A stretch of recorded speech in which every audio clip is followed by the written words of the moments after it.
Obviously, a lot of internal division. This is a battle between the pragmatists and the hardliners in Iran right now, and the president wants a unified response. And so as we await that response, there's a ceasefire with the military and kinetic strikes, but Operation Economic Fury continues, and the effective and successful naval blockade continues as well of ships and vessels that are moving to and from Iranian ports. We are completely strangling their economy through this blockade. They're losing $500 million a day.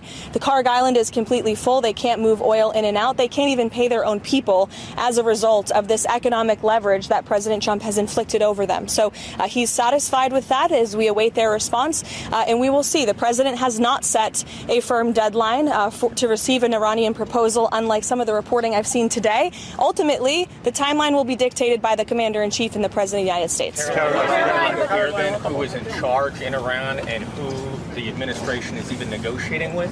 Well, we obviously know who we're negotiating with because our negotiating team has sat down with those individuals in person. But obviously, there's a lot of internal fraction and internal division, which, again, just proves the effectiveness of Operation Epic Fury in the first place. Their regime and many of its leaders for nearly 5 decades have been wiped off of the face of planet Earth. So, again, the president's offering them a little bit of flexibility because we want to see a unified proposal to the president's very strong proposal. And he's made his red lines very clear. Again, the United States maintains control over this situation, leverage over the Iranian regime. Not only have they been significantly weakened and obliterated militarily, but they are losing economically and financially every single moment that passes with this blockade. So the president is going to continue to lead the free world, to run the United States of America as we await the Iranian response.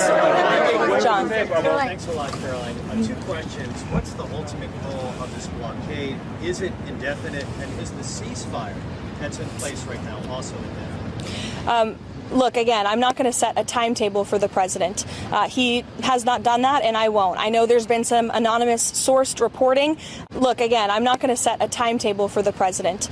He has not done that, and I won't. I know there's been some anonymous sourced reporting that there was maybe a 3 to 5 day deadline. That is not true. The president has not set a deadline himself. Ultimately, he will dictate the timetable. And again, he is satisfied with the naval blockade, and he understands that Iran is in a very weak position, and the cards are in President Trump's hands right now. On the issue of Virginia redistricting, because he weighed in this afternoon raising concerns about why didn't he campaign more actively against this referendum? Why not spend time on Truth Social encouraging people to vote no before the vote, then raise concerns after? That's a question that's political by nature. As you know, I'm not part of the president's political team anymore. I do sit here at the White House as a government employee. Look, the president has a lot on his plate, a lot on his schedule. He did host a telephone call prior to the election the night before, but he's made his position on the result of this election clear to all of you tonight. Mary Bruce. The president is not setting a deadline with this ceasefire right now, but this war has already gone on longer than he said it would initially. How long should Americans be prepared for this war to go on? Look, I think President Trump ultimately will dictate the timeline, and he will do so when he feels is in the best interest of the United States and the American people. Caroline. Sure, go ahead. Thank you very much. So in the same day, the president said that he doesn't want to extend the ceasefire and the bombs would start falling after the end of the ceasefire. And unilaterally, he declared that the ceasefire would be extended indefinitely. Iranian state media are openly mocking the President of the United States and saying we didn't even request the extension of the ceasefire. What's the response from the President of the United States? The response is you guys all see a lot of different messaging coming out of Iran, a lot of different rhetoric and language from them. I would caution you to take anything that they say at face value. What we've seen is that what they say publicly is much different than what they concede to the United States and our negotiating team privately. I've said that repeatedly to all of you in the news media, and you should take our word for it. Another topic, there's been some reporting about a possible bailout for Spirit Airlines. Can you update us on those talks? And why does the administration think it's a good investment to buy into a bankrupt airline? Well, I understand the airline is bankrupt because the previous administration blocked the merger, which was probably not a wise move. Obviously, this is something the Commerce Department and the president are tracking. I don't have any updates or announcements, but the aviation industry is very important to this president and this White House. Millions of Americans depend on it. We want to see the best possible outcome, but I don't have any announcements today. Thank you so much, Karoline. So, how long is the president willing to wait for the Iranians to come to the table, and does he trust the Iranians to come to the table? Again, I've now been asked this question a few different times, a few different ways. I'm not going to set a deadline for that. Libby, go ahead. Caroline. A lot of the negotiations, or it seems public statements that we've seen from the president come on Truth Social and the Iranians on X, a lot of back and forth there. Did the president's Truth Social posts throughout the day ahead of these negotiations have a negative impact on the negotiations? I think look at where we are right now. The president chose to extend the ceasefire together.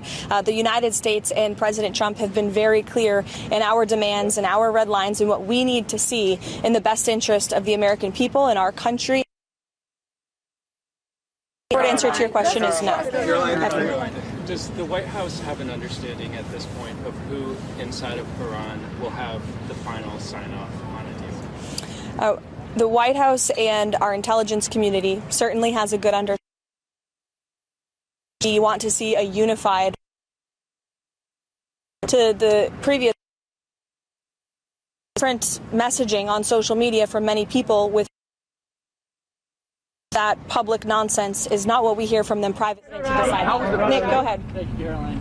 Does the White House have a response to the DOJ's indictment of the SPLC, as well as the allegations that it was, donated funds were used to actually fund the very hate groups and racist groups that it's announced?